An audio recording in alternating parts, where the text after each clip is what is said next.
Alright, what the fuck is going on with my camera? There we go. Oh no, my camera's not up. Oh no.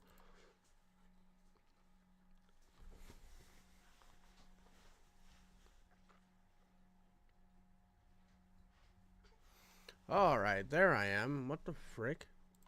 What the frick, boys and girls? I'm gonna turn this light off because it is seeming like you can't see me. See, that's almost too much light then. No, it's correct. Alright, boys and girls. It's your boy King Jiffy Coates, and today we're gonna be getting into some fun stuff.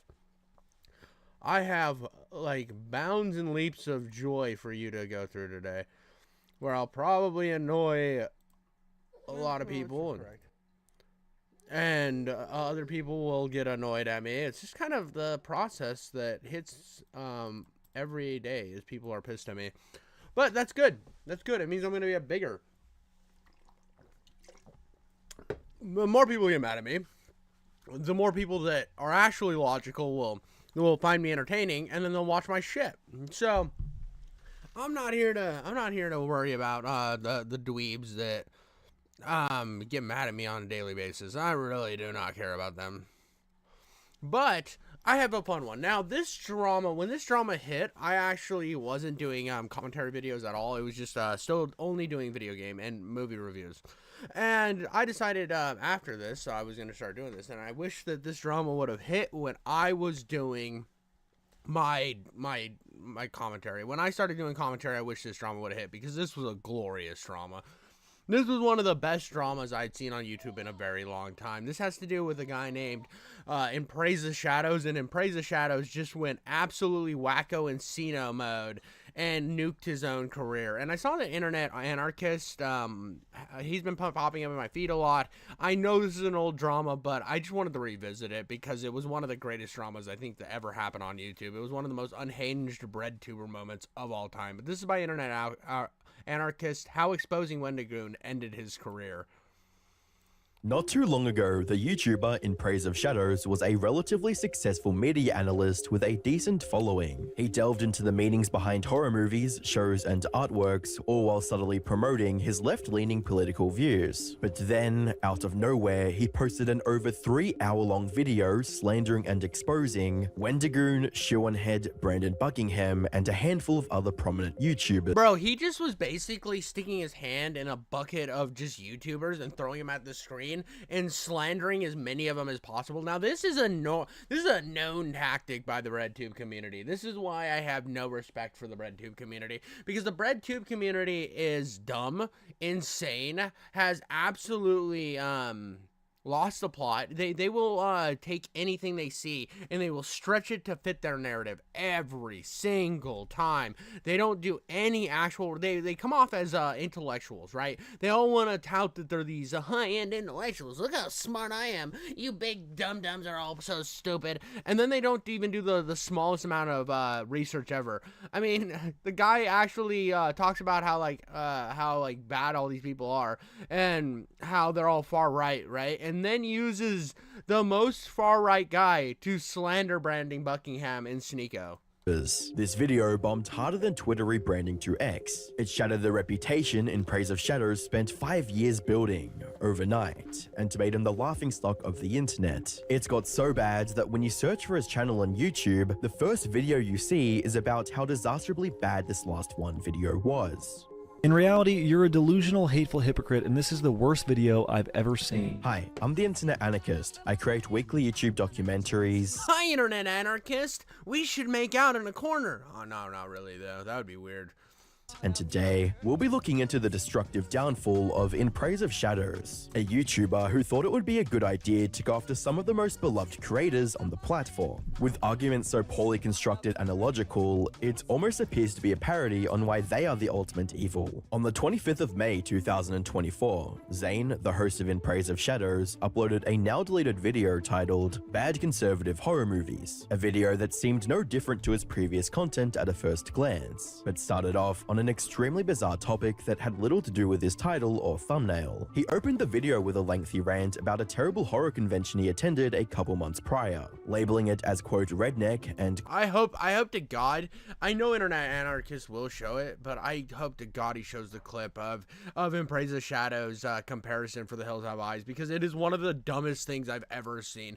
I love these guys that their whole premise of their YouTube channel is like, what if I do this stuff, but really insert my politics into every single piece of media I watch. It's the same problem I have with the anti-woke guys. They annoy the shit out of me because everything has to do with how woke something is, how important it is to the movement or whatever. It's so gay. quote unprofessional. Over the weekend, I traveled to Concord, North Carolina to attend this year's Mad Monster Party, which was far and away the most redneck and unprofessional convention that I had ever been to in my life. This introduction alone hinted at the political bias that would taint the rest of the arguments in his video, and after Bro, he was basically like, all the rednecks, they made me walk. Their parking was too far away. I had to walk like, my feeble little legs had to move. They had to move to get to the convention. Oh, these fucking rednecks don't understand their disabilities or whatever. It was so gay. small details like the distance to the parking lot and material used for the weekend pass, he then presents a theory of his that's a stretch at best and utterly absurd at worst. I think there's actually not one, but two distinct horror communities. One that is more concerned with writing and thinking about how our own experiences and world are reflected through art. And then you have another that is more conservative and traditionally capital A American, and is based more in basic consumerism and viewing movies strictly as entertainment and nothing else. So, according to him, horror fans with right-leaning political views are incapable of appreciating the subtext and artistry behind horror movies and shows, basically calling them intellectually inferior. Now, you might— And this is one of the worst things I see on YouTube all the time. This is something I hate. This is where because I've covered a lot of these breadtuber or socialist guys on the channel because I think they're extremists and I think they're disingenuous, right? And eventually Sneeko or Nick Fuentes or somebody will do something stupid, I'll cover them up for being absolutely retarded as well, right? I just, like, I'm going to yell at retards on the internet. That is what I do here. But the thing that I think is so funny about, especially from this community right now, is the fact that they think that because they're left-wing, they're more intellectual, and all the other people are dumb morons and will never be able to understand the nuances of anything because you're fucking retarded, you stupid rednecks, and you're all dumb. You don't know how to view media through a critical lens. And it's so funny that he starts this by showing his intellectual superiority and then refuses to do even the most minor amount of decent fucking reporting, research, or anything in this fucking video. Dude shows the fuck up. He shows the fuck up and just like makes shit up on the fucking fly. think that after a nearly 25-minute rant about the conservative leanings of the convention's organizers, Zane would finally get to the point of the video. But shocker, he doesn't. Instead, he switches gears to talk about how rough his life has been due to the criticism he received on his video analyzing the Hills Have Eyes movie franchise. In the time since making that video, very often it is the case that when conservatives want to criticize me, they will go back to that and use it as a weapon. He then spends another 25 minutes or so reading mean tweets that criticize his views on the beloved movie franchise and complaining about receiving these tweets. During this— Bro, this is so fucking— I hate this shit, dude. I hate when they whine about, like, they're attacking me, you're coming after me. Bro, shut the fuck up, bro. Every time I make a video on one of these fucking guys, my whole comment section is just people getting mad at me. What you do is you move the fuck on, you keep making content, and eventually your audience will stick around. But the problem is with a lot of these guys is they think that they're doing like some masterful class of art. So their uploads are so sporadic, and then when they make one bad take, they just like let it overly consume them because they're so used to having everybody stroke their fucking egos. And the fact of the matter is, his fucking comparison in The Hills Have Eyes, it's not even just a bad take for conservatives. If I was liberal, I would, like, if I was like pretty liberal, I would still disagree with the fact that the cannibals are the same as black people in The Hills Have Eyes. That's just a dumb fucking comparison. he also states this. By twisting my words in very bad faith to make it look like I said something that I obviously did not intend if you had watched the video.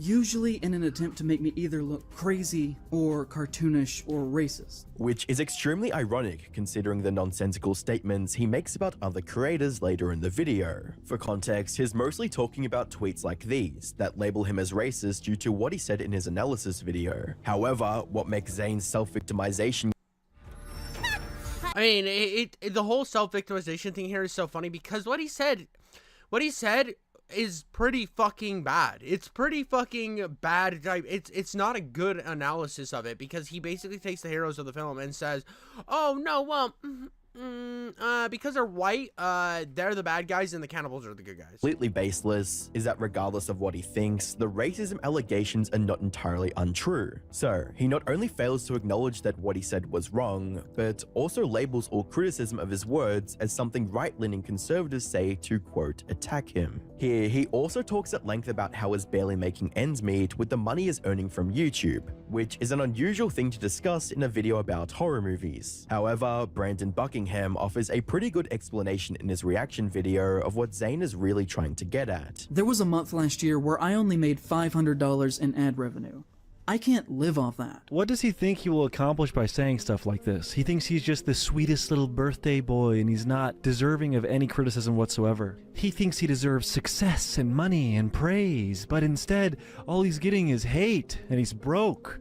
Up until this point though, Zane's video has been nothing but ramblings about barely connected topics like bad horror conventions, the online criticism he's received, and his financial situation. One of the absolute worst videos in YouTube history. This shit was so fucking bad. I remember when I saw it, it popped on my feed because I was like, I'm a wendigoon fan. I watch like his shit and stuff. I'm not like a fucking wendigoon like cock glazer or anything, but I enjoy his content, right? So I like saw this. I saw bad conservative horror movies, right? And I saw Wendigoon's fucking face and I said, yes, I'm fucking watching this shit.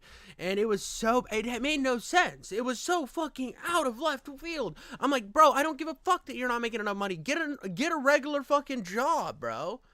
Like, oh no, I'm not making enough off of my ad revenue. Oh, it's like, bro, I sit here and I grind my fucking ass off daily and I'm not even monetized yet. And so I just fucking grind on the daily. Also work a full-time job. Also am a pretty decent parent, I think, maybe. And my wife would have to tell me if I'm actually a good dad or not. She would be like, are you a good father? And I say, let's play with the baby. Anyways. I try to balance all these fucking things on the tip of my penis, right? It's like the spinning plates, but it's like a spinning plate, a chopstick, another spinning plate, and another chopstick, all on the fucking edge of my dick while I'm fucking shaking my titties. And I'm doing just fine, but I'm not gonna like quit my job the day I get monetized because I'm not a fucking retard. However, an hour and 20 minutes into the video, he said something really strange. Trust me when I say that conservatives are perfectly capable, just like anyone else, of being funny and learning how to produce art, but in practice is dangerous, and allows the slow infiltration of conservative beliefs into places that they should not be allowed.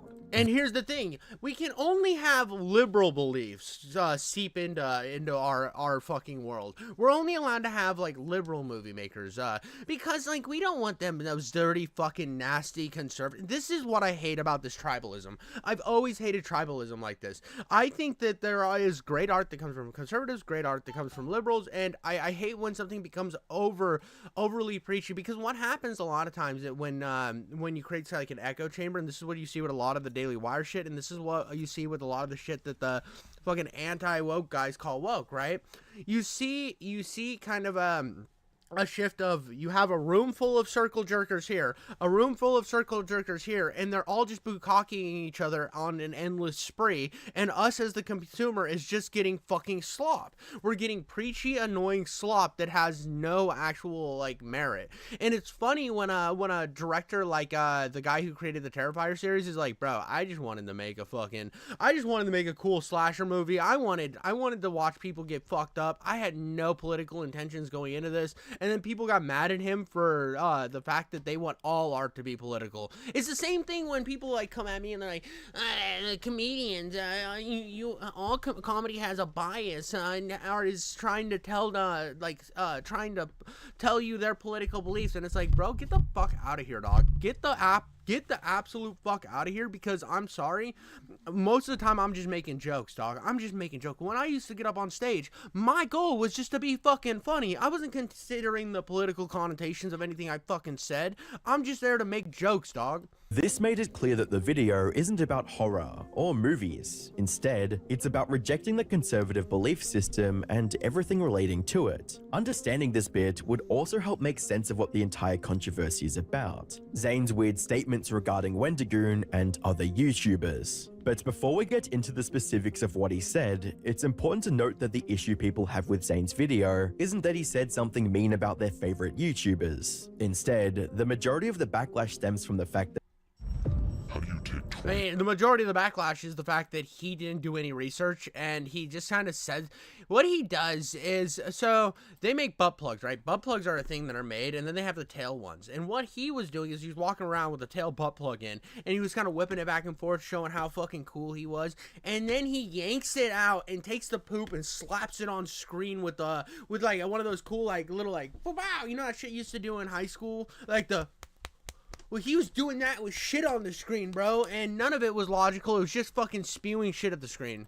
Zayn makes some outlandish claims about the lives and true intentions of these YouTubers. And as you'll see, he does not present any solid evidence or logical explanation to back up his words. Over 2 hours and 40 minutes into the video, Zayn shifts his focus from criticizing conservatives in general to targeting one specific YouTuber, Wendigoon. He starts his rambling with some serious allegations. That, as you will hopefully come to see, should not be seen as the wholesome, southern-friendly dad persona that he has publicly constructed around himself in the past several years. And that, like many people who talk about being Christians as much as he does, has a dark past with deep ties to far-right extremism.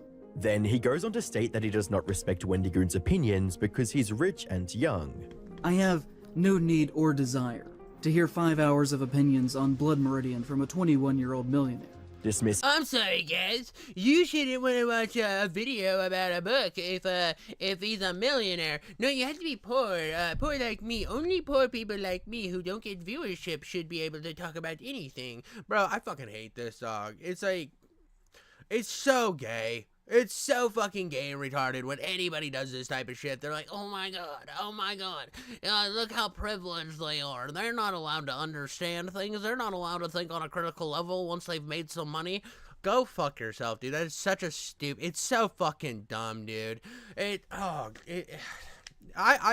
the thing about why Wendigoon's thing on Blood Meridian, and honestly, a lot of his book breakdowns are really good. It's because it almost feels like he's just giving you the story itself and then putting in some light.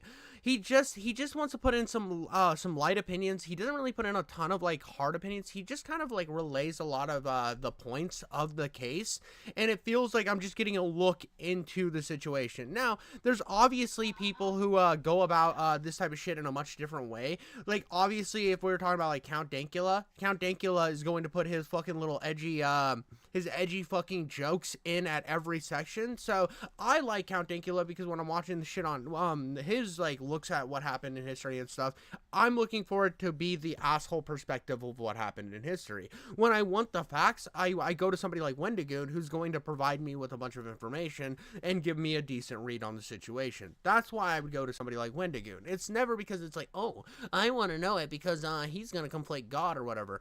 And I like Wendigoon talks about like his religion every once in a while, but I never found it to be his overwhelming premise of his channel. Wendigoon's media analysis skills due to his financial background. So let's get this straight. He complains about his own money problems and then bashes a YouTuber for being young and financially stable. This not only exposes the true intentions behind his so-called criticism, but also reveals a glaring hypocrisy. Also, yeah, dude, I see that. Just a boy just put in chat, Wendigoon seems like one of the few good YouTubers. Wendigoon seems like the guy that, like, it's funny, Wendigoon works with so many different people in the YouTube landscape, and eventually, I'm hoping that my edgy ass will be able to fucking have a video with Wendigoon. That would be fucking hype. One day, maybe I'm big enough, he's like, yo, King Jiffy, I wanna pop in on your video and be like the rational speaking person in your unhinged bullshit. That would be fucking awesome, and I hope one day that happens, because like that's that's what my goal is to work with a bunch of different people, no matter their background and no matter their views. I want to work with a bunch of different people. That's like what I think that's what makes YouTube great, is by reaching out and working with a bunch of different people from a bunch of different backgrounds. That's cool about this social media landscape we live in. But people like this want to gatekeep everything and make it it's only theirs, and we're the only ones who are allowed to like it because we decided it to be that way. By this logic, if the In Praise of Shadows channel becomes successful and makes Zane rich, will his own critiques and opinions on movies become irrelevant as well? Yeah, he's a rich guy, so all of a sudden, all of his views are fucking wrong. Zane claims that wendigoon follows social media accounts of controversial figures like Kyle Rittenhouse, who shot and killed 2 people during a protest in 2020. He then shows a screenshot of a tweet that wendigoon supposedly made in support of Rittenhouse. However, he also immediately admits that there is no proof the screenshot is real to begin with. Although, since I did not take these screenshots, they do have to be taken with a grain of salt. So, if these screenshots could be fake, why is he using them as supposed proof of wendigoon support? Because he's a disingenuous little fucking like glazing monster douchebag. I don't know why I said glazing. He's just a fucking he's a fucking used tampon that is just getting squeezed all over the information of the world. He refuses to do actual fucking research, and that's the problem with these type of people, is they can't find exactly, they go out looking for exactly what they want to find. They don't wait for the information to come to them, and that's something I have stood for a long time. Is if you're going to make stuff like this, you make sure that the information is solid, right? Yeah, if you're gonna go out and sit down and make a fully well edited video that has all these fucking dynamic backgrounds and all this evidence that piles up, you go out trying to look for both sides of the argument and see what the actual truth is. But these motherfuckers don't want the truth. They want to reaffirm their bias, bro, and that's such a fucking cum falcon behavior way of looking at things, and I hate that. It's just not cool. What for Rittenhouse? Well, in his business taxes was always so all-consuming. Like, take for example, I don't know why I didn't just pause during the video, or I'll mute the ad and talk here. Take for example, like, even with my video on Hassan, where I talk about, like, I actually break down Hassan only caring about this one conflict compared to, like, the Uyghur genocide, right?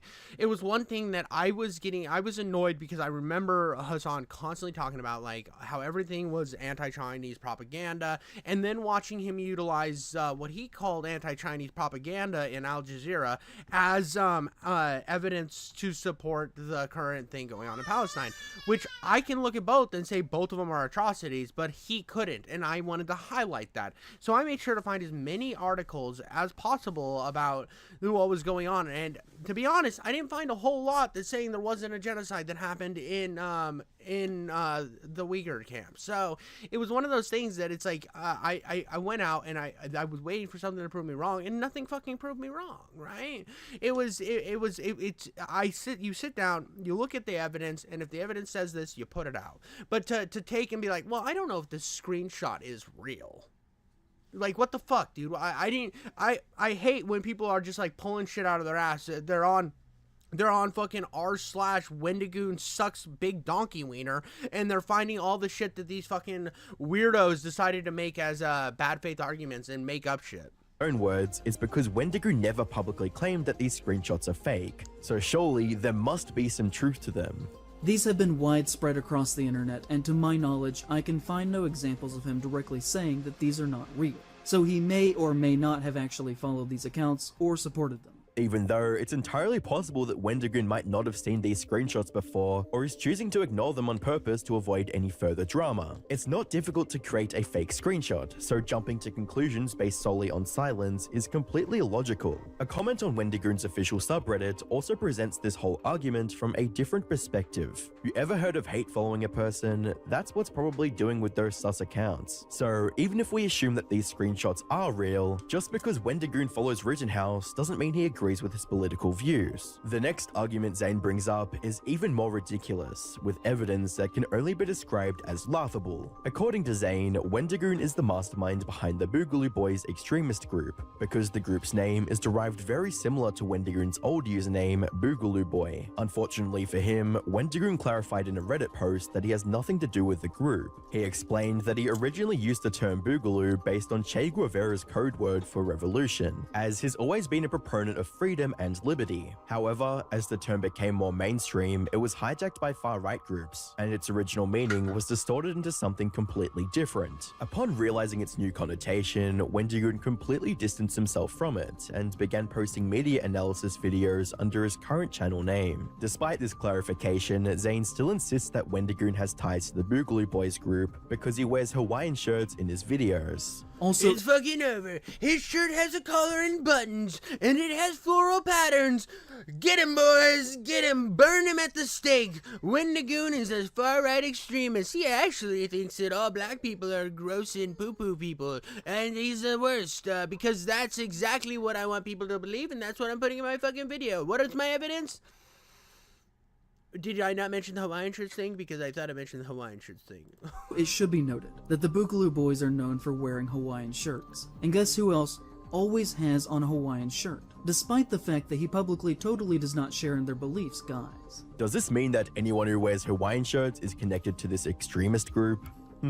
Here, Zane also nitpicks on the exact words Wendigoon uses in his Reddit post regarding the Boogaloo Boys. People who are centrist, or on the left, do not use the phrasing Antifa members. The only people who say that. Oh my god, dude, I fucking hate this argument, bro. Before I even get into this, dude, the Antifa thing is so... I remember, I was living in Portland, right?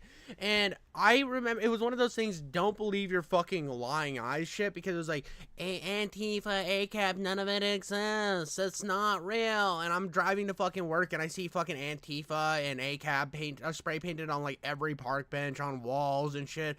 I'm like, yeah, dude. Totally doesn't exist. I'm gonna close my eyes and pretend that I didn't see any of that. It's like, it's so fucking disingenuous. It's so bullshit that they're like, oh, well, the other side has extremist groups, but ours doesn't exist. It's not a real thing. Just trust me, bro. Trust me, bro. Are the ones that see Antifa as some sort of homogenous radical left-wing activist group. As if saying Antifa members instead of just Antifa somehow proves he holds alt-right beliefs. After these illogical arguments, Zane then moves on to attacking people Wendigoon has interacted with, online or in person, accusing them of being part of the same racist alt-right group as Wendigoon. He starts with Turkey Tom. Wendigoon is He got Turkey Tom, the fucking edgy boy himself.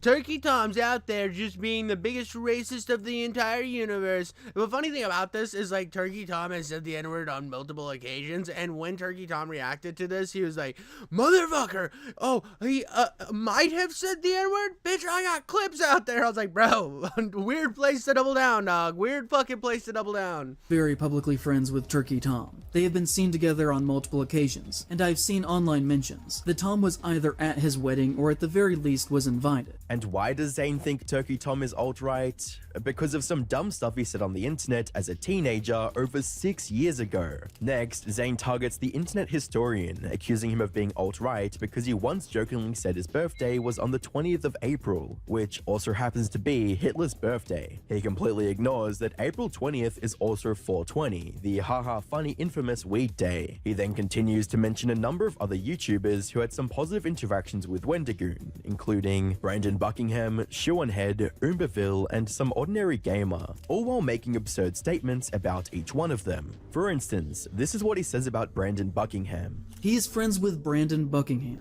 A gun- Uses his fucking grandfather in the hospital picture. He could have used anything, but he uses Brandon Buckingham with his like bedridden grandfather in the hospital, which is so fucking disgusting. It's so like weird. It was a weird fucking pull. Like, you could tell he was trying to be malicious. YouTuber who has been accused of threatening Completely ignoring the fact that the grape allegations came from Sneeko of all people and were not backed by any evidence. Similarly, he accuses Shoonhead He also calls Brandon Buckingham a gun tuber when that is not even close to what Brandon Buckingham is. He has like 2 videos where he's shooting guns. being a Join Google Fi Wireless. Like, he definitely is not a gun tuber. He went to like what is it? He went to fucking shoot guns with the AK guy and Turkey Tom and all them during like one of their big shooting range videos. That's basically his gun tube perspective. He's not really a giant gun tuber. He's not out here like fucking Kentucky Ballistics making gun content on the daily. Like, what the fuck are you talking about? Like, I don't see anything wrong with making that content, for one. I think that's fine. If you like guns, you should be able to make content about guns, right? But the fact that he's trying to use it as one pejorative, and two, range day at unsub. Yeah. It was just a range day, bro. It was just a range day video. And like the fact that he's already like putting it on the perspective is if you're like if you like guns, you're a bad person. That shows you have a disgusting bias and have no thought process of trying to respect or critically look at the other side with any sort of fairness. And I fucking hate that type of fucking bullshit. They're basically just fucking sticking their hand between their ass cheeks and smelling it to reaffirm their bias, which is so gross. And I hate when people that pretend that they're intellectual refuse to at least look into and like critically have an idea of what the other side believes, or what the other side, like the true beliefs of what another side might think. I hate when people call themselves intellectual and refuse to take in all the information that's readily at hand. I feel like that's not intellectual. That's being a little fucking cum goblin. Masquerading as a leftist because a joke she made on Twitter, taking her words out of context and presenting them as malicious, which is ironic, considering he complained about the same thing happening to him earlier in the video. Very often it is the case that when conservatives want to criticize me, they will go back to that and use it as a weapon, by twisting my words in very bad faith to make it look like I said something that I obviously did not intend if you had watched the video. Speaking of irony, near the end of the video, Zane says this about the area Wendigoon grew up in. It is about as white as you could possibly get. Deep Appalachia is very white country, and for the most part, is exceptionally racist. All of Appalachia is full of cross-burning racists. I said it because I was there one time. And everybody was wearing white hoods. All of them are the most racist people to ever live. How do I know this? Because I fucking said it. Do I need other information? I'm the intellectual person here. You're just a far-right doo-doo fucking retard head. Essentially labeling a whole community of people as racists just because they are white and live in the Appalachian region of the US. Isn't this type of stereotyping based on race racist in and of itself? No, because racism only matters because of like preconceived power in the society that we live in, guys. Because you can only be racist against people who don't have the power, because the power is only provided from white people, and white people have power, so you can't be racist against them, because I'm just gonna keep word salading into oblivion because I'm the super smart guy, guys. Same thing Zane has been trying to accuse Wendigoon of being. Finally, Zane ends the video by calling for Wendigoon's cancellation, saying that he should not be allowed in public because of the alleged racism. That was fucking wild, bro. He shouldn't he shouldn't be allowed to make videos or be allowed to even walk in public, and I'm like, what the fuck? Like, what the fuck, dude? What, you just want, like, a team of snipers trained on Wendigoon? What are we talking about here, boy? What are we talking about here, buddy? You just trying to get this guy Offski McTofski'd? Like, get the fuck out of here. Even though he did not provide a single credible piece of evidence to back his claims. But the reason that I care is because this does not belong in horror, or anywhere. I care deeply about horror, and everything that he does has demonstrated so far in his career that he should not be welcomed in our spaces, or even, just in public in general. Even if we ignore the blatant misrepresentation of facts and absurd arguments with no logical backing, the whole video feels off from start to finish. It's like a poor attempt at creating an H-Bomber-Guy video, except without everything that makes H-Bomber-Guy's content engaging, namely his research, humor, and evidence. But why make such a video in the first place, when there are plenty of horror media franchises left to analyze? Well, the obvious answer is views. You see, Zane Well, yeah, he wanted views. He knew that if he... this is something I talked about on a different video. I talked about with Kai Cenat versus fucking XQC. Shot. He just wanted to give about the Wendigoon shot. But no, what he saw was, he's like, I can take down this big person in my community. show people that why I don't like him and why you shouldn't like him, while same time elevating myself so that when I make videos, they will go to me instead of wendigoon, and it will bring drama in and you will get clicks. I mean, it's the YouTube fucking system. Like, I mean, there's so many people I see where they're like, oh, well, I'm just gonna do this one niche, I'm not ever gonna branch out, and then they get upset because they see somebody else doing really good because they're doing like a big variety of content making fun of people, and they see that as below them.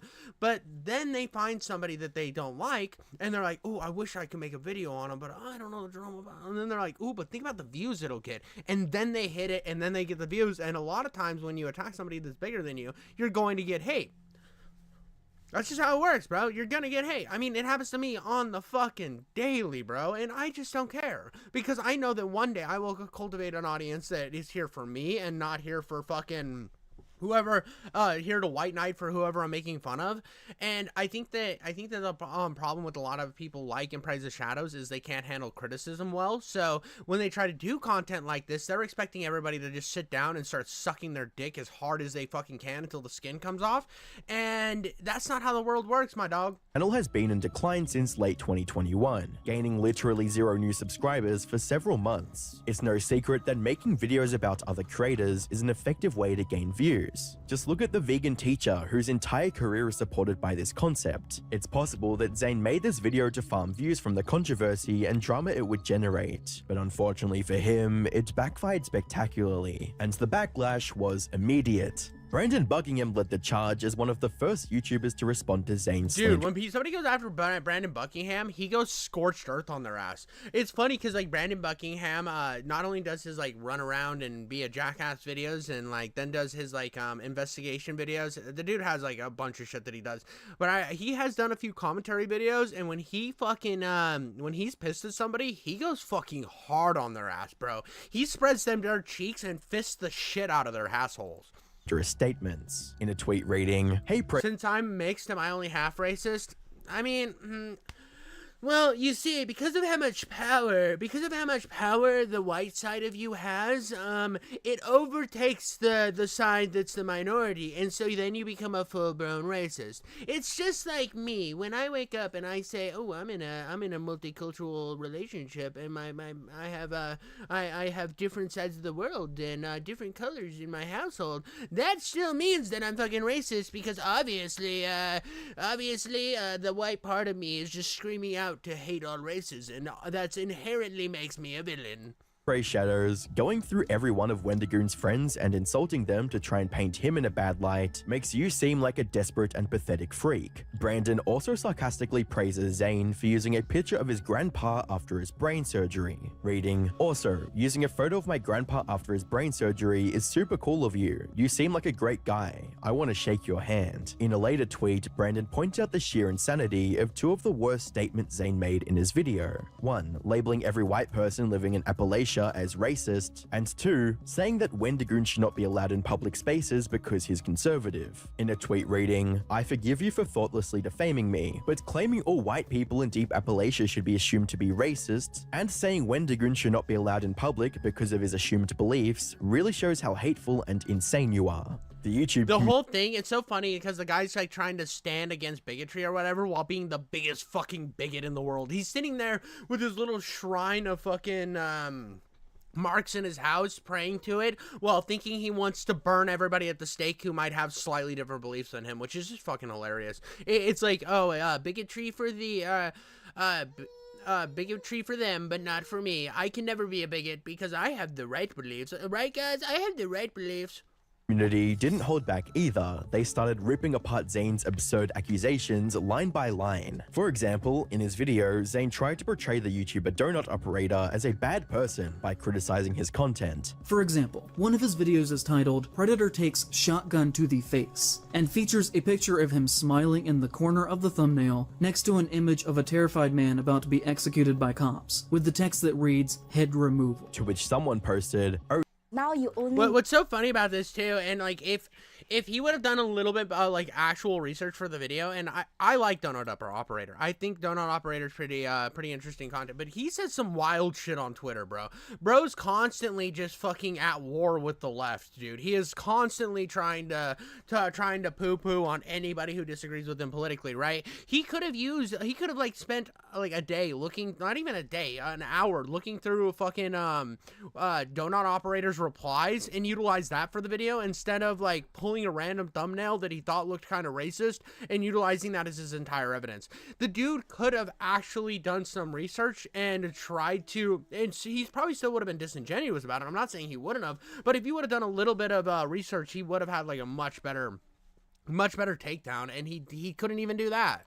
Wendigoon is friends with a guy who made fun of a PDF file who was rightfully shot. The absurd horror. Maybe we should check your hard drive, which is a fair point. What's absurd is that the Donut Operator video Zane mentioned shows a predator getting shot by the police after he pulled a gun and tried to shoot the officers. So mentioning this in the video as something that makes Donut Operator, and by extension Wendigoon, bad people, just makes Zane look like a PDF file defender. And as a reply to this tweet states, what's up with leftists getting very defensive in behalf of PDF files? As if and again, this just shows his lack of he could have utilized, because he already stood on the premise that all conservatives are bad. He could have utilized anything from Donut Operator's Twitter. He could have like done some actual research on all these people he's bringing into the mix, and I could see it being able to craft a narrative that because Donut Operator has these beliefs, and because he went on unsub or whatever, he is then what is the thing where you're like condoning somebody's beliefs because you had a conversation, whatever that fucking is,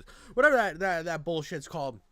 He could have made a narrative for that, but instead he was like, because the thumbnail that I didn't even watch the video of says this, I'm gonna just use it. If he would have watched the video, he would have known that it was gonna backfire for him, and he could have just found a different avenue, but he was lazy. It was no research and being lazy. Backlash on Twitter wasn't enough. The creator Zane slandered, like some ordinary gamer, Brandon Buckingham, and Shoeonhead, also published full videos debunking his accusations and pointing massive holes in his arguments. Brandon also reached out to Wendigoon and asked for his response on this whole situation. And while everyone else was making fun of Zane for his terrible takes, Wendigoon's response was quite sane and mature, despite all the Bro, fucking Wendigoon was like, I don't want anybody to hate him. I hate that he slandered my friends, but I wish him only love. I thought his video on Schmiggelbiggleborg, whatever the video he made, he made some video that Wendigoon said that he liked. He's like, I thought he made some pretty good content. I don't want anybody to hate him. So that's all I have to say. Everybody else is like, suck 80 fucking dicks and praise the shadow, you stupid fucking clown. I hope your butt gets spread. Which, I mean, it's fair when you slander a bunch of people. A bunch of people are going to come out and be mad about it. I mean, it's happening again to Noah Samson. He slandered a bunch of people, and now they're mad and they're suing him. I'm surprised nobody took legal action against him, but it would have been hard to prove that this smaller channel, in comparison to the people he's talking about, would have had a like actual effect when it instantly proved that his channel was in decline. His channel was in decline, and this was just a further nuke to drop his channel even more. And so I don't think they could have proved that it actually had any effect on their channels. But it's still the fact that he got away with like massive slander is insane. Outlandish claims Zane made against him. He seems to hate me a lot, which is fine. Not everyone has to like me. Have I ever said anything to this guy? Have I ever been rude to him, said anything about him? And I don't think I have. I've been a person that's had trouble forgiving other people, or like I've just harbored, hate towards other people in my life, and it's not fun to keep kind of this anger locked up. And it sounds like there's a lot of spitefulness. I'm not sure what I've done. The points he espoused in the video is that, it's because I followed him, because I liked his video. He took us something else. Maybe that's all. Maybe there's more. I don't know. But whatever it is, I'm sorry if I've attributed to that in any way. And regardless, I'm sorry he feels that way. He even went as far to apologize to Zane, just in case he ever did anything to hurt his feelings. To him directly. Dude, it's so nice. Such a nice response. I remember there was just people fucking dragging Zane's dick across the cheese grater over and over again. It was just, all Zane was becoming was a massive shredded cheese on the ground from everybody else. And Wendigoon's like, hey man, I'm sorry if I ever fucking hurt your feelings, dude. I didn't mean to do that. I'm sorry, you know, for this perception of anything I've given you. I'm sorry if I've ever devalued from you or your channel.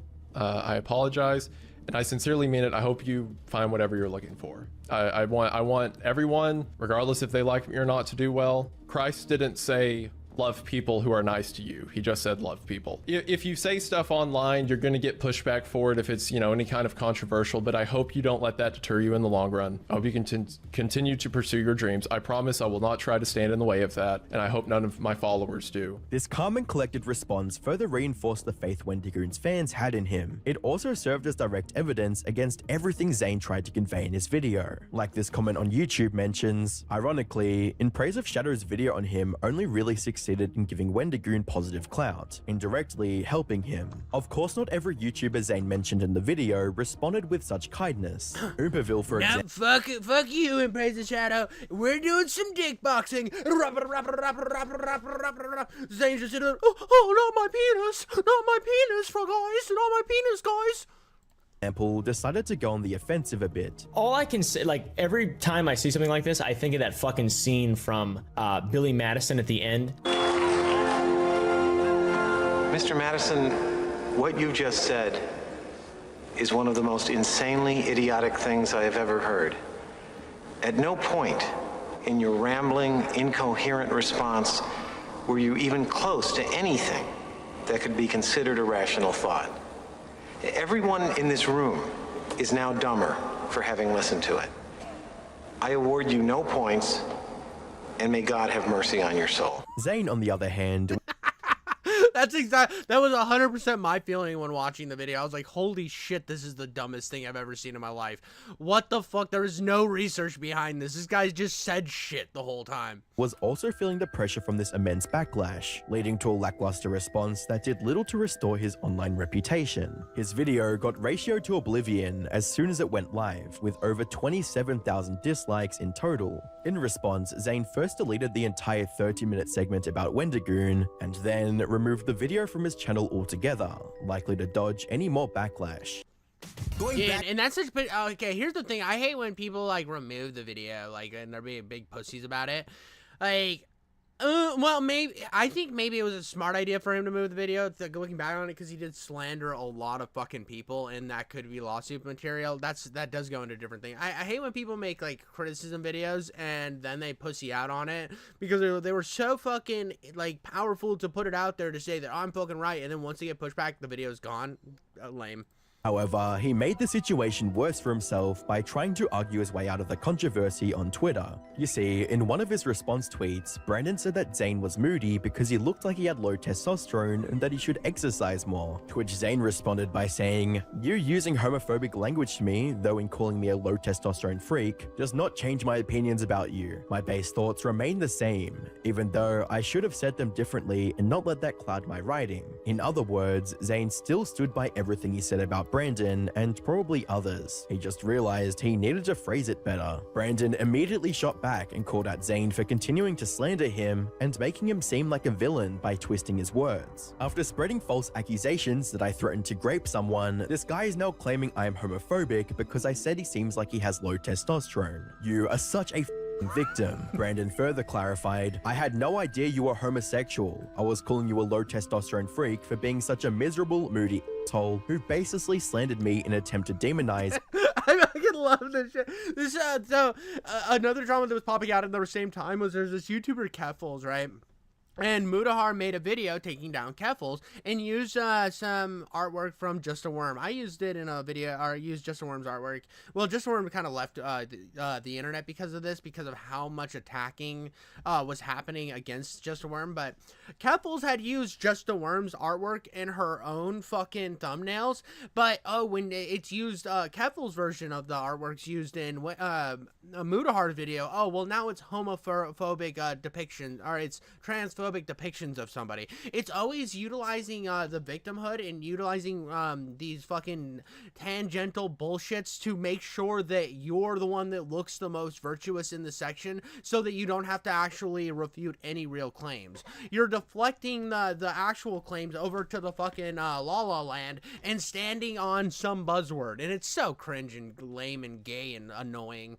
a close friend of mine. This humiliation, combined with the backlash of hundreds of other Twitter users, forced Zayn to private his Twitter account. Unfortunately for Zayn, the trouble was far from over. Someone had leaked the post he made for his Patreon supporters. Now, to be fair, there are some parts of this post that are pretty logical, considering what went down, like Zayn apologizing for engaging himself in the wrong way and promising to avoid similar projects in the future. However, immediately after this, he goes back to saying that whatever he said in the video was right, reading, "I thought that I was doing good here, and I think to an extent I did do some good, but I could have gone about it differently." He also made a community post on his YouTube channel with similarly mixed statements, apologizing while also trying to play the victim card, with a tweet from Chris the Narc reading, I fucking hate this shit, dude. If you fuck up and you say something wrong, just say I fucked up, bro. It's so simple. It's so simple, dog. Just I fucked up. And then he made an apology video that was just like, I fucked up, but also I'm not the bad guy, guys. But so sometimes happen, but I'm also the victim, guys. It's so fucking cringe, bro. Just be like, yeah, dude, I should have done better research. It was on me. I feel like I pulled the video down because I knew that it was in bad faith. I knew that I didn't do the research that was necessary. I was mad that Wendigoon had the following he had when I vehemently disagree with his beliefs. That was kind of my premise, and I was wrong. I was wrong about the guy. Wendigoon's statement was nice. I definitely misread the situation. That would have been such a better response, but instead he's just like, but I'm the victim, guys. But please feel bad for me.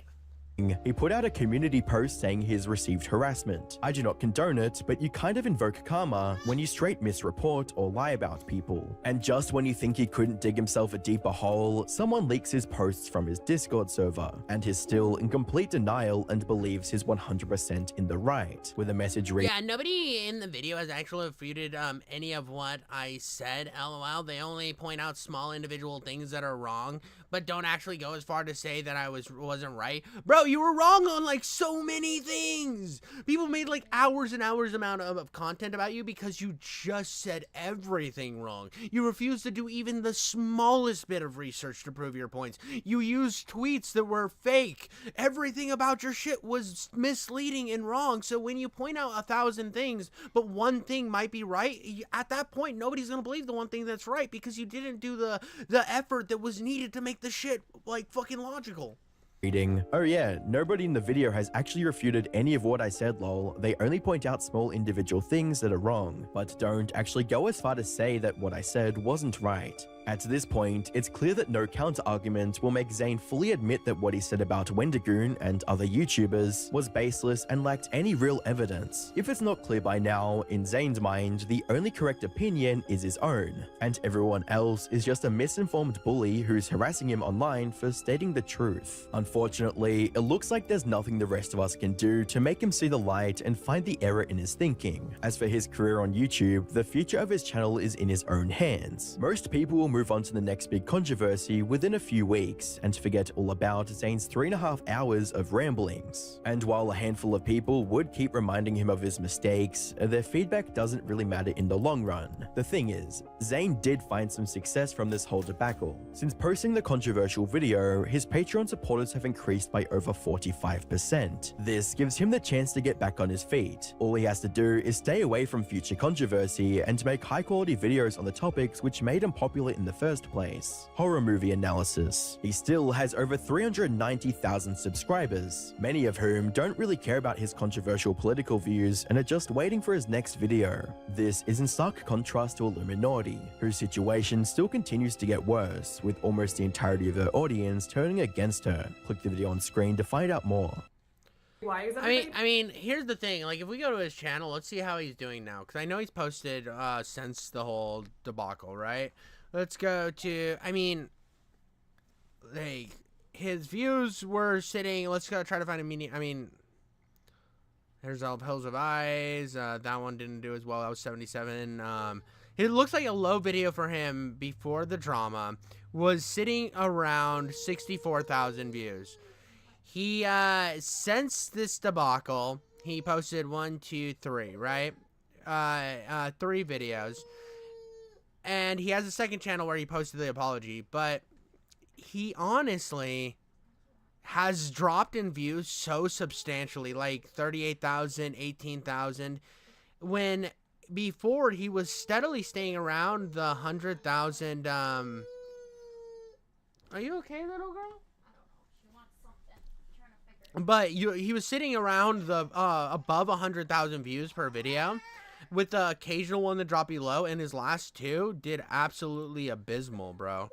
I mean, like 12 days. Hey y'all, no, so he hasn't really talked about it, whined about his views, but yeah, they're definitely on the downslope. I mean, I don't want him to fail. I hope that he does take this as maybe I should try to look at things from a critical eye instead of trying to make everything about my political beliefs.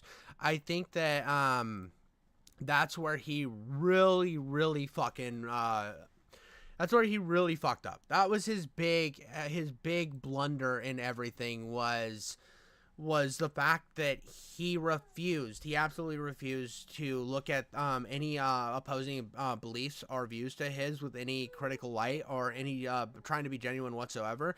He just went in with malicious intent from the beginning, and when you do that, it's gonna hurt you from a investigative standpoint, because if you're this like deep essayist, video essayist, and you come out and people see that you don't actually do research and you're just pulling things out of the depths of your asshole and scraping your prostate so that you can get hit that little G spot on the way by, you're not going to be looked at in good faith anymore. And a lot of your viewers that were kind of centrist or whatever and liked both Wendigoon and you, because there was going to be a giant overlap between the two, they're not going to watch your shit anymore. You're going to lose that entire viewer base. They're just going to either going to unsub or they're just going to ignore you for oblivion, because most people who sub to shit on YouTube, they will sub and then watch them for a while and then forget about them for all of eternity. That's all I got on that, guys. I know it's kind of an old drama, but I wanted to jump back into it, kind of have a little bit of fun with something that happened in the past. It's, I don't know, it's entertaining to me to sometimes look at some of these dramas that are getting forgotten about, but let me know if you like it. If you don't like it, give me a dislike and a mean comment. I don't care. I will keep making my content regardless of what y'all think, but I'll catch you on the next one. Alright, guys, I have one more I'm going to do on this stream, and then I got to go to work, so I'm gonna do one more. We have the. Give me 1 second, guys. Oh, sweet baby. Do you want Dada to hold you for a bit? You can do the next one with Dada if you want. Come here. Come to Dada. You just need some Dada time, huh? You need some dad. You hear him yapping and yapping and yapping, and you want some dad time, huh? You want some dad time? Well, he's gonna watch some videos about Spawn. We're gonna watch some videos about Spawn. Yep. So watch the videos about Spawn. Whoa, whoa, whoa, whoa, whoa, whoa, whoa, whoa, whoa. Dada's gonna bounce you on his knee. Gonna bounce you on his knee, and we're gonna watch some videos about Spawn. Okay? Yeah. Alright guys, today we're going to be looking at the medieval hell Spawn Explained. This is done by HN Entertainment. It's kind of a shorter one, but I love Spawn. I've been on a Spawn rabbit hole deep dive for quite a while now, and I've looked into Gunslinger Spawn, which is the most based version of Spawn. Well, okay, the regular Spawn's the best Spawn, but I love Gunslinger Spawn. I like his aesthetic. I like how badass and savage he is, and on top of that, I think medieval Spawn has some potential, and I want to see where it's going. So let's jump right into some Spawn stuff.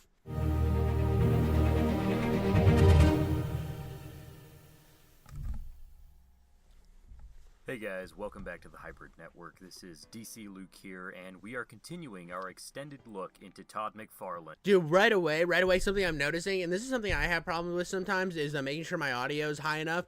This guy's audio is so fucking quiet, so I'm gonna turn it up in the thing all the way up to max, because I know that it's gonna be quiet, so I'm hoping it doesn't fuck up the audio too bad. Spawn. So far, we've been covering stuff like angels and demons, stories of vengeance and mayhem, but we're just really scratching the surface of the really crazy and expansive world that is Spawn. I think it's time we move away from the monsters that plague Al Simmons, the Spawn that we have been covering, and maybe focus our attention to the other unfortunate souls that have been forced to don this mantle, that of Hellspawn. There's many souls from across time that have found their way into hell and into the clutches of the ruler of the dark world, Malbolgia. I do like the fact that with Spawn, you kind of have, with Spawn, you have like all these different iterations throughout the years, kind of like Ghost Rider. I love the overlaps because I was always a big Ghost Rider fan. So that's what drew me to Spawn, was you just kind of like Ghost Rider, but way more powerful and way cooler designed. Like, don't get me wrong, Ghost Rider's really cool designed, but at the same time, come on, dude. Spawn, do you see this? Do you see this? Ghost Rider has nothing on this motherfucker right here. This is just peak fucking design. Each person who's desperate to return to the Earth one last time cry out to strike a deal, which the ruler of Inferno is all too happy to oblige by because the deal is always on his terms. Each of these souls are thrust back onto Earth years too late and with their forms Bro, look at Gunslinger Spawn looking like a fucking absolute Giga Chad. He's got the pistols, he's got the cool ass hat. Dude, Gunslinger Spawn is the best design Spawn, I'm sorry. Like, I like Al Simmons because he's the OG, he's the GOAT, he's the original, he has the best story. But come the fuck on, dude. Clint Eastwood Spawn goes so fucking hard. What's your opinion?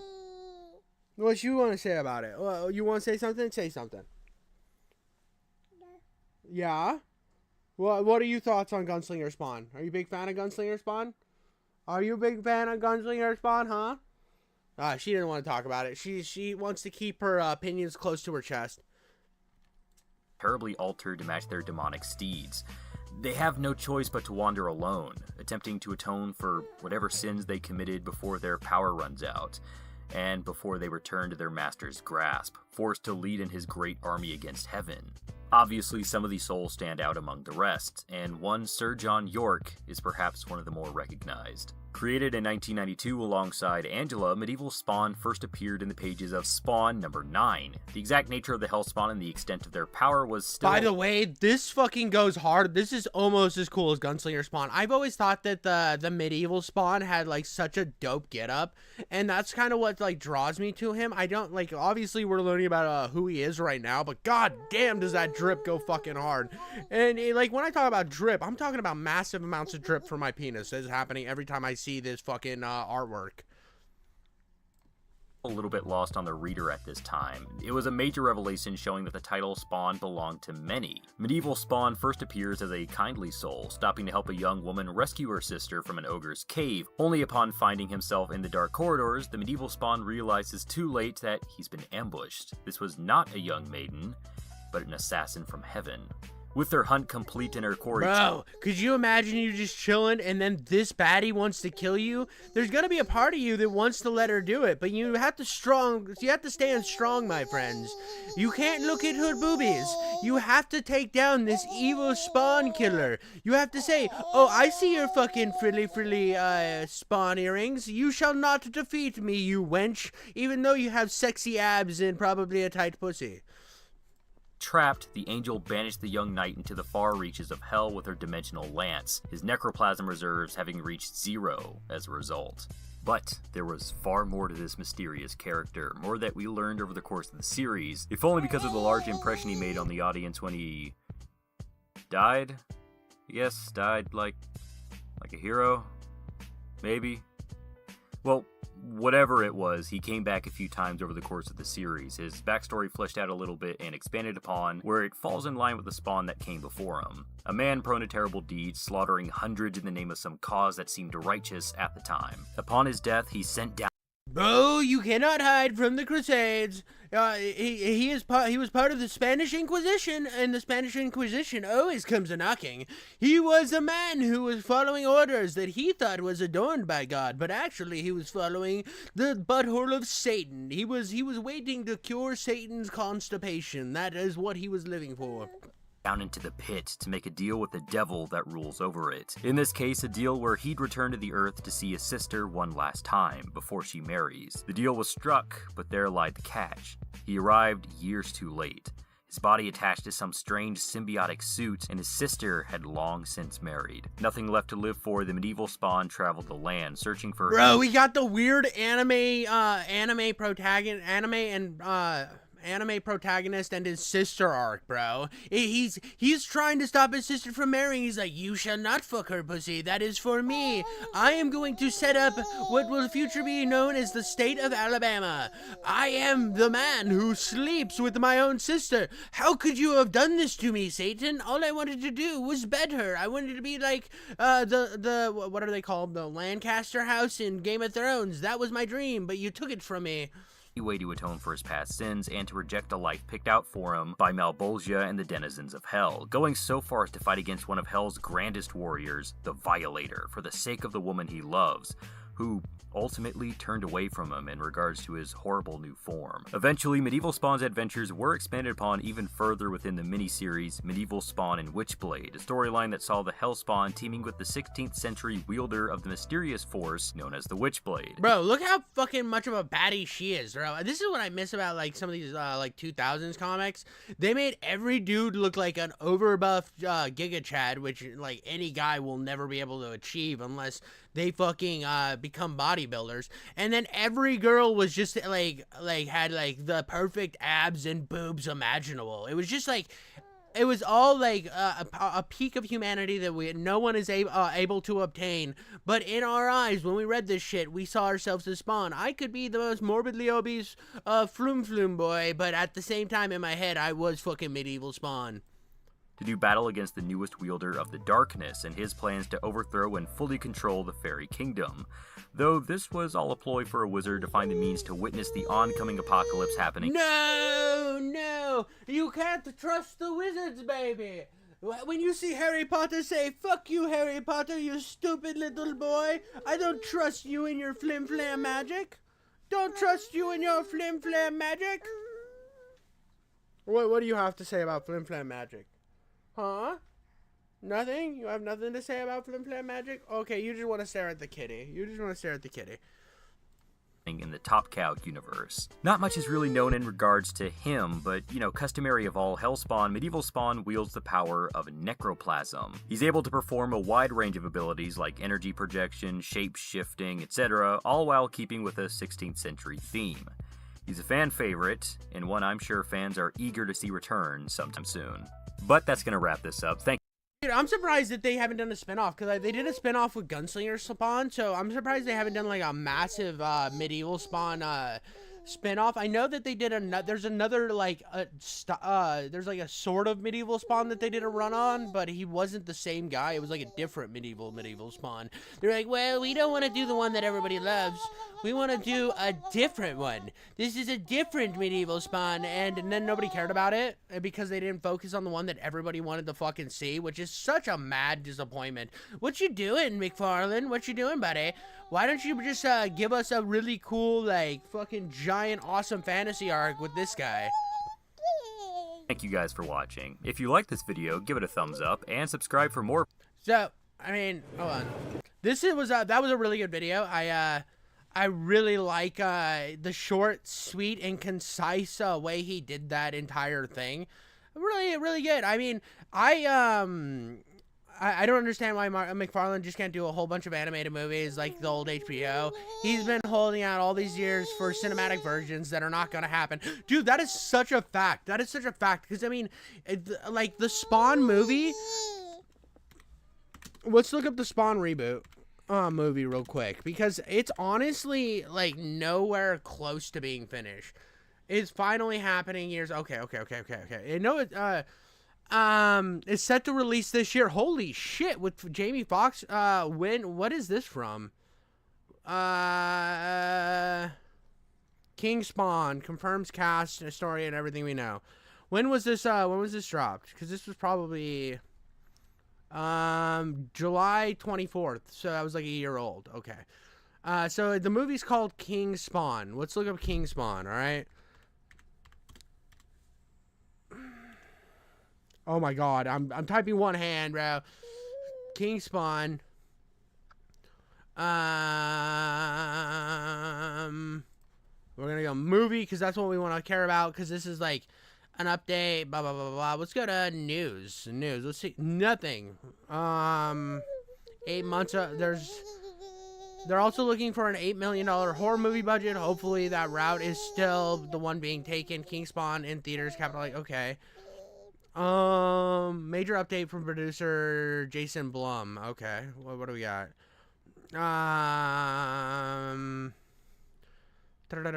Ongoing is an ongoing series which launched back in 20. Okay, nothing. I just feel like for it supposedly going to be released in the next year. There's surprisingly no information. Literally no information. This is depressing as fuck. This has been the thing ever since they announced that they were going to do another Spawn movie. It's just been endless nothing. It's just like we're getting nothing for this shit. It's so depressing. Like, the biggest thing we've had is from last year. We got some little teasers about Jamie Foxx and shit, but Jamie Foxx has been the dude for like the last 10 years. Yeah, you're upset about there not being a Spawn movie either. So it's just, any thoughts on Hulu making an anthology about predators throughout different eras? I think that's sick. I think it's really sick. And like, it's the thing that like I actually would love if they made like they put a different focus on Spawn, right? If they made like Spawn in a like TV show setting, I think a live action TV show type setting would be cool. I don't think McFarlane's written a horror movie bullshit that he's going for. I don't think it's gonna be good. I'm not saying it's gonna be terrible. Right out and 100% putting my dick on the cheese grater to say that oh, it's gonna be bad right away. But I just don't have a lot of faith, especially with something that's been in development for like the last 10 fucking years, bro. This thing's been in talks for 10 fucking years. Jamie Foxx has been in talks to do it for like 10 years. We have zero information on it, and it was supposed to come out this year. I don't see it coming out this year. I don't see it coming out anytime soon. I think it's cool that The Predator is getting kind of like a revitalization on Hulu, especially after the kind of mid movie that was like the MCU Predator movie. I can't remember what it was called. Like, I think it was just called Predator. The only good part of that movie was Thomas Jane and I can't remember if it was Key or Peele. No, it was Michael Key. Michael Key was in that. They were the best parts of that movie, and that movie's not great. It's just kind of depressing to see the state of Spawn when he could be such a juggernaut, especially with like Invincible out there right now. If they, yeah, Savannah, I get it. You're upset that they're not making a Spawn movie, and it upsets you on a very high level. And the world is not fair. The world's not fair, and I think she wants to now. Let's see. I'm gonna handle the baby. Handing the wife the baby. Anyway, like the big thing for me is I don't know if we're ever gonna get it, and I want it to happen. I actually liked the first Spawn movie. I thought the first Spawn movie was fucking fun. I enjoyed this. Is it the most peak fucking thing ever? No, but I think the director's cut makes it a lot better. I think that it had potential. It was a fun movie. It's something that I can go back and watch, and I'm like, I enjoyed this. So, I mean, I do want to see like kind of a darker rendition, and I'm hoping they do it right. Maybe I know they're going to do it not from the perspective of Spawn, kind of have Spawn as an in and out type character. And what I think would be cool is if they did it in like a horror movie perspective, is if they focused on somebody like oh shit, Billy Kincaid. I think if the movie revolved around Billy Kincaid and just had Spawn popping in and out to like trying to see what's going on. He's like this dark shadowy figure as you follow the horrors of Billy Kincaid. I think that would make an incredible horror movie. And then at the end, just show Billy get obliterated in the ass by Spawn. Tell me that wouldn't be fucking sick. Like an actual comic rendition of Billy Kincaid, dude. Because like you look at Billy Kincaid's death, right? Tell me this wouldn't be the epic last scene for a horror movie, dude. Like, tell me that wouldn't be the greatest end scene of a horror movie to just, like, pull out and you see this is what happened to Billy Kincaid. And the whole time, Spawn's just like this ominous figure that you think has something else to do with it, but it's all about the atrocities of Billy Kincaid and the investigation behind trying to figure out what he's doing. That'd be so sick. That would be very sick, and I think they could go about it. But I just don't know what their premise is, if they're going to make Spawn like the Predator or what they're going to fucking do. I mean, like, for me, Spawn was always, and I see a chat, it was definitely an important part of my childhood, and that's kind of how Spawn was for me. Now, I didn't watch a lot of the Spawn show. I need to. I need to watch the HBO Spawn show. I have HBO Max, so I need to just sit down and watch the whole thing. But I know for a fact that when I was looking at the Spawn movie as a kid, me and my dad watched that shit a lot, and I enjoyed the fuck out of it. It was such an important thing. It made me read the comic books. I had action figures from Spawn. I just loved the fuck out of him. And I watched a little bit of the animated show with my dad, but I haven't actually sat down in my adult life and watched the whole thing. But yeah, dude, I can't wait for another Spawn movie. And I'm hoping we do get news. Now, I did look at this on 4/15. I know this video is going to come out in like a month. When I actually clip this up and put this on my channel as a standalone video, it'll come out like a month or fucking something like that.